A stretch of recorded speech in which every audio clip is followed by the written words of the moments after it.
These energy bars have more protein than 4 eggs, a fraction of the calories of a typical fast food meal, they are easy to make, customizable, and require no baking.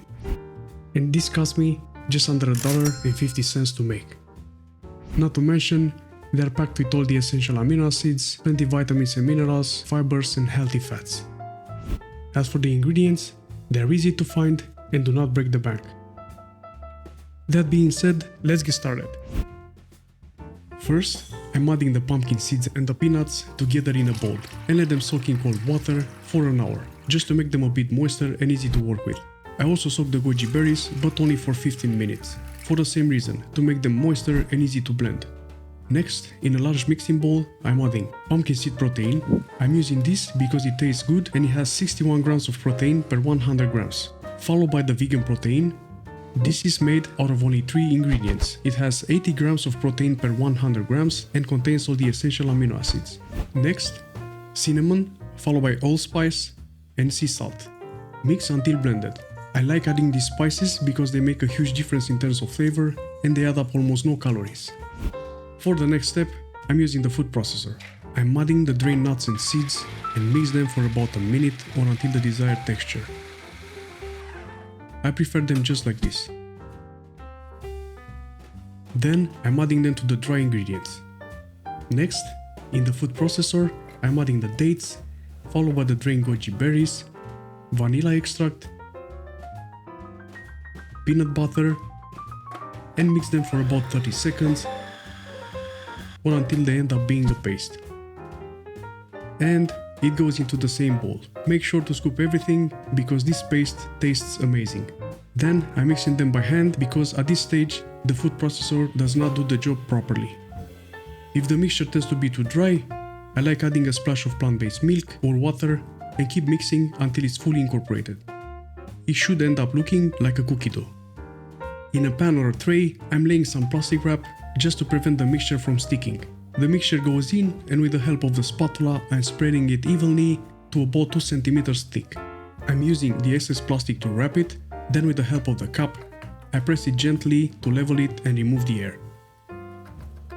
And in the fridge to set it goes. Back from the fridge, I unwrap it and then I slice it into 6 rectangular bars. Each bar weighs a bit over 100 grams or 3.5 ounces. At this point, we have 6 ready-to-eat protein bars. If maximizing the taste is your priority, you can always bring in some of your favorite chocolate. I'm melting the chocolate on a double boiler on medium-low heat, making sure that the bowl does not touch the water. It can also be done in a microwave, but the microwave technique is something that I never mastered, so I leave it for another time. I'm using this. It's dark, it has an intense flavor, and I love it. It's safe to know that any good chocolate will work. I am dipping the bars into the melted chocolate, one at a time, and then I place them on the grill to set. At this point, they need only a few minutes to firm up. And if we got all the way here, why not try some coconut flakes? Right after I dip them into the chocolate, I'm covering them gently with coconut flakes. In this way, they stick very easily to the bars, making the whole process very easy. You can also use roasted almonds, peanuts, hazelnuts, etc. But more on that later. One thing to keep in mind is that everything you add also adds calories. Regarding macros, we get 27 grams of protein, 32 grams of carbs, 23 grams of fat, 8 grams of fiber, and 430 calories. That's for the basic bar. The bar coated with chocolate only has 530 calories, whereas the bar coated with chocolate and coconut has 580 calories. Was it worth it? I have to say that they turn out pretty well. They hold their shape well and taste delicious.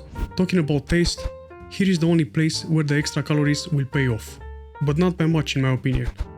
Storage wise, they can be stored in the fridge up to 1 week or in the freezer up to 3 months. Early in the video, I mentioned how easy it is to customize these bars. But before you do that, you may want to have a look over this list of ingredients and their macros. It might be useful if you are planning to substitute any of the ingredients used in this recipe. These bars come in handy before or after an intense workout when I need the most nutrients for a faster recovery. They are also great to have during hiking or outdoor activities because they are lightweight and easy to fit in the backpack. If you found value in this video, please hit the like button, and if you want to see more content around cooking and nutrition, consider subscribing. Thanks so much for watching. Until next time.